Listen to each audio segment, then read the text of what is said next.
Hello and welcome to our podcast for college Catholics, where we discuss faith and spirituality from a Catholic perspective. I'm Father Patrick. We've been reflecting in these past episodes on what the First Commandment encourages us to do and some of the sins against it. So in this episode, I will try to summarize another group of sins against this First Commandment. That is, sins related to honoring other gods or to not honoring any god at all. So the second half of the traditional catechetical wording of this First Commandment says, "You shall have no other gods before me." So this forbids two extremes related to the virtue of faith regarding God. And they can be basically summarized in saying that one extreme is the extreme of superstition, which is a perverse excess of religiosity or misguided or misdirected religion. And on the other hand, the sin or the attitude of irreligion, which is the complete lack of faith or acknowledgement of God, or the attempt to offend God directly or by hurting or damaging things or people consecrated to Him. Now, all these topics that we will see today are actually very important for you because they are sins or practices that are quite common in college campuses. And you have to be aware of their existence to protect yourself, your soul, especially from falling into all these things. So the following are some of the sins or vices forbidden by the First Commandment. First of all, superstition, which is a deformation of the virtue of faith by excess. So sometimes we may think that like having faith in things implies having faith on anything that is told to us, right? So the person that is superstitious, however, has some elements of faith and believes in God and in the supernatural realm, but goes beyond what is revealed by God. The superstitious person begins to accept or believe that certain other things beyond those revealed by Jesus Christ and the Church are true. Actually, they begin to attribute almost magical power to arbitrary things of their choice, like crossing paths with a black cat, or walking under a ladder, or certain combinations of numbers, or many other things that you might have heard about. So it can also happen that some people might use accepted Catholic rituals or sacramentals with a superstition spirit or with a superstition mindset. And that's wrong too. The things or attitudes could be good, but the superstitious attitude may not be good. For example, kissing a cross or wearing a medal or wearing a scapular. Sometimes people might use it in a superstitious way. That means that they may wear it like a charm almost, or hoping, well, okay, if I have this, nothing will happen to me. And this should be discerned by an interior spirit, right? What is my interior spirit in using or wearing these things? But I can identify it sometimes if I start repeating things mechanically while disregarding the faith and the practice of interior conversion and interior virtue and interior love for God and the virtue of faith itself. On the other hand, we have idolatry, which is the worship, the belief, or the veneration of other objects as if they were gods or deities or divinities. So only the true God deserves to be recognized as God and giving the worship of adoration. Actually, the Old Testament in Psalm 115 clearly rejects the adoration of idols or other elements as if they were gods. We read in Psalm 115, verse 4 through 8. Their idols are silver and gold, the work of human hands. They have mouths, but they do not speak, eyes, but do not see. They have hands, but do not feel, feet, but do not walk. Their makers will be like them, and anyone who trusts in them. Of course, this idea of idolatry means to consider these statues as if they were God. It does not refer to the veneration of statues as images or reminders of the things of heaven, like the saints or the Virgin Mary or Jesus Christ. We will talk about that in a later episode, though. So idolatry does not just refer to a pagan worship, typical of the Romans or the ancient religions, or some ancient religions. It continues to be a danger even for you today in our current culture, even if you don't adore a statue. Because idolatry consists also in divinizing what is not God, or when you honor or revere something in place of God, or to give some creature the importance that God should have in your life. And that is a very common thing today. So this can happen when a person, for example, adores some other god like Satan himself, which is called Satanism, which unfortunately is quite common in the United States nowadays. So much so that in some states there is a Church of Satan approved by the government and even approved as a charitable organization.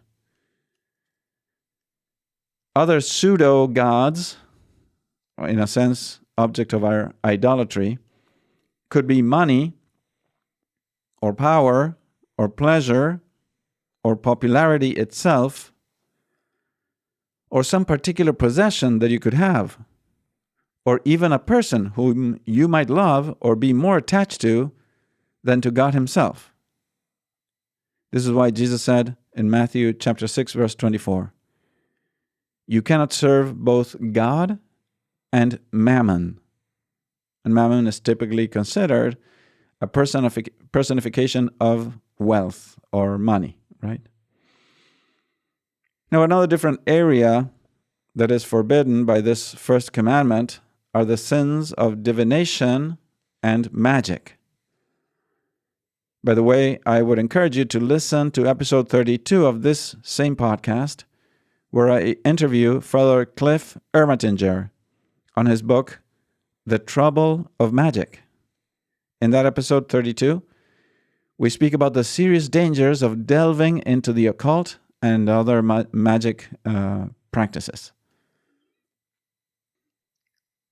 Now, the key vicious attitude behind the sins of divination and magic is the desire to know the future in order to control our lives, and sometimes even the lives of other people, and always according to our will. However, God is the Lord of history, the Lord and Creator of time. He knows the past, He knows the present, He knows the future, as if it were perfect present for Him. He sees everything in one single instant. He even directs the wills of men and the events of history for the salvation of man and for God's glory in mysterious ways. So He has a plan, a provident plan directed to our salvation. He is the Lord. He is God, and we are not. So if you're interested in understanding more about what is God's providence and how to entrust ourselves to it, please check episode 16 of this same podcast. There I speak a little bit more about what is providence and God's power and knowledge. Now, God can, on certain occasions, reveal His plans and the future to His prophets or to other saints.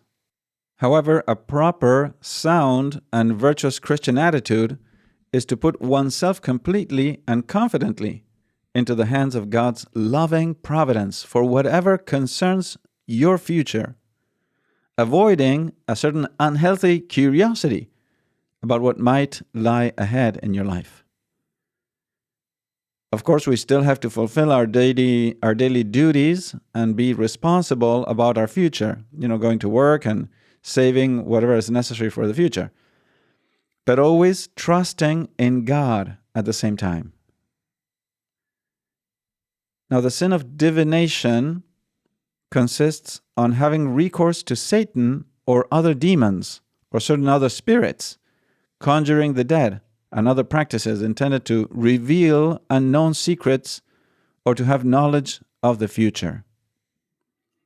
Some of these practices include consulting horoscopes or astrology, palm reading, interpretation of tarot cards, and other omens, clairvoyance, and the recourse to mediums. All these things conceal a desire to have knowledge and power over the reality of time, history, and basically even over other human beings.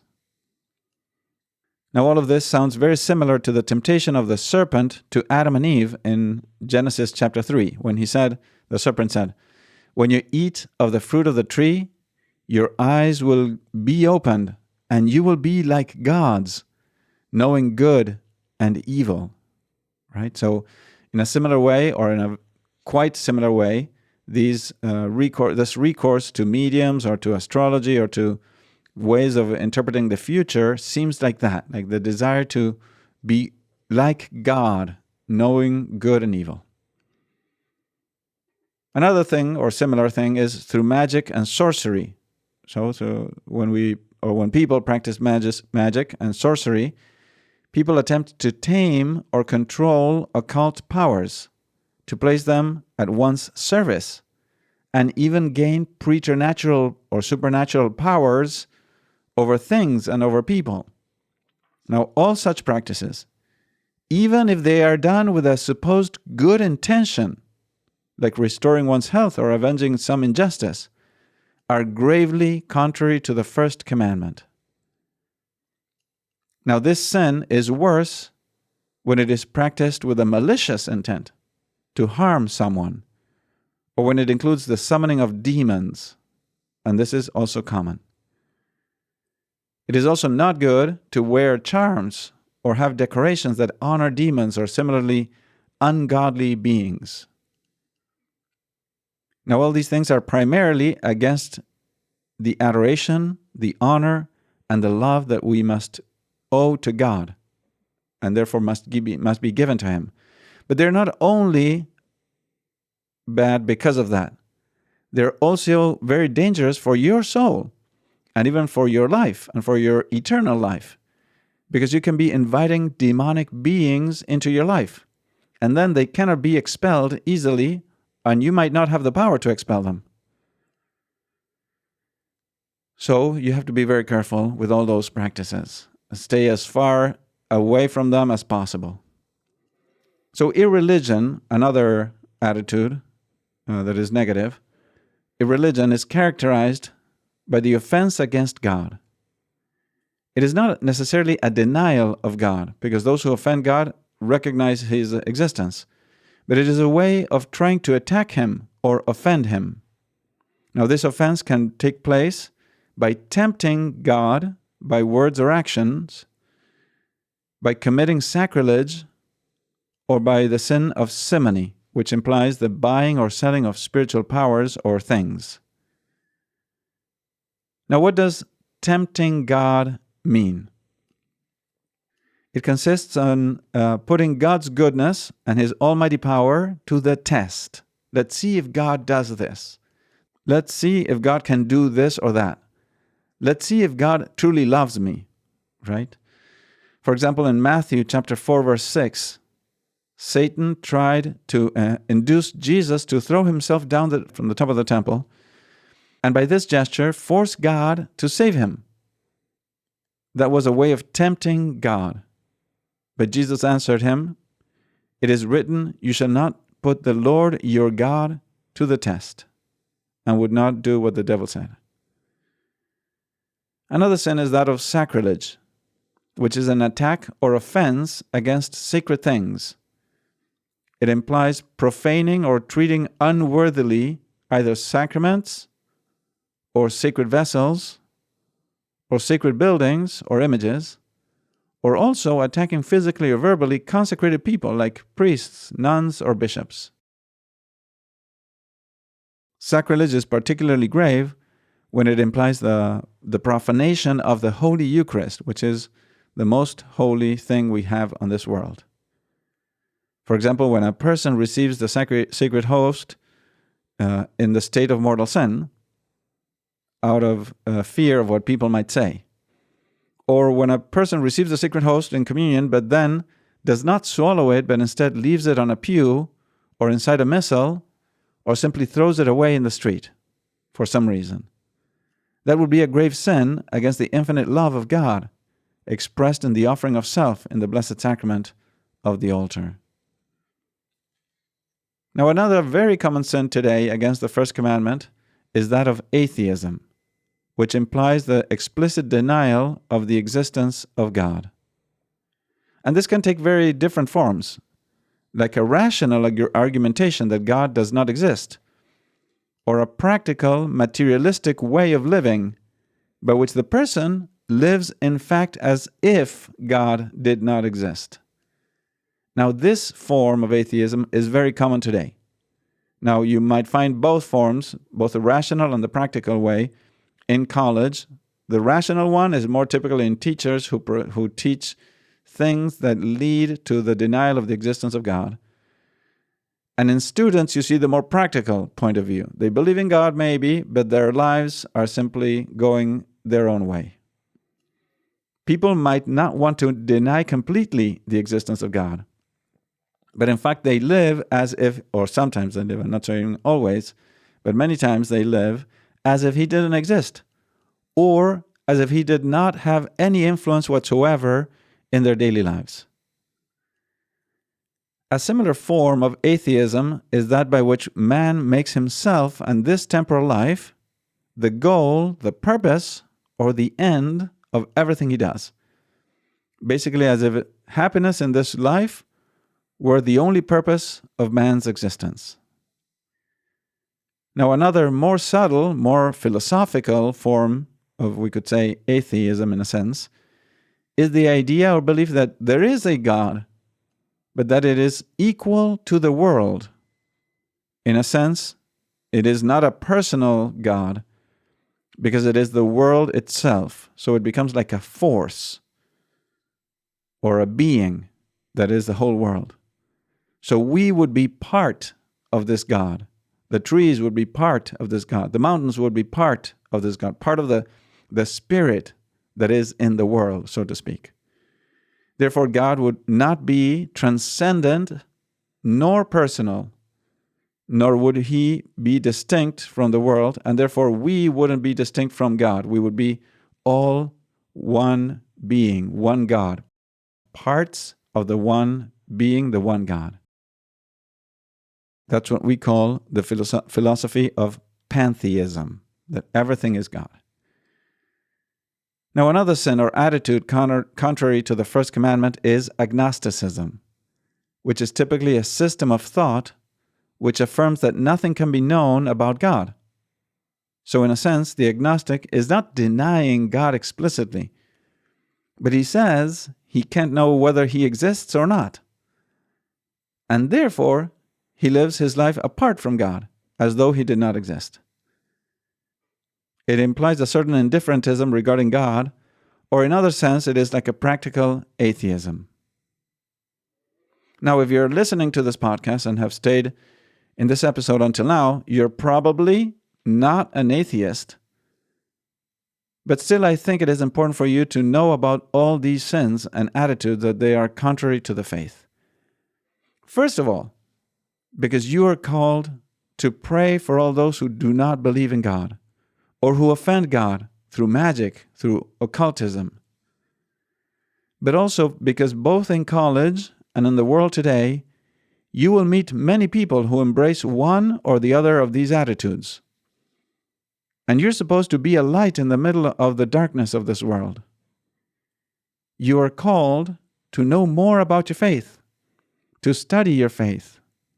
Because many people who have fallen into these sins might have had faith in the past, might have been taught catechism, but they were neglectful about it, or were scandalized by the bad example of people of faith. And because of their own weak formation, they gave in to the temptation of abandoning their faith. So you are supposed to be a good witness with your way of life, with your prayer life, and also with your words, giving good reasons for your faith in God, as St. Peter says in 1 Peter 3:15.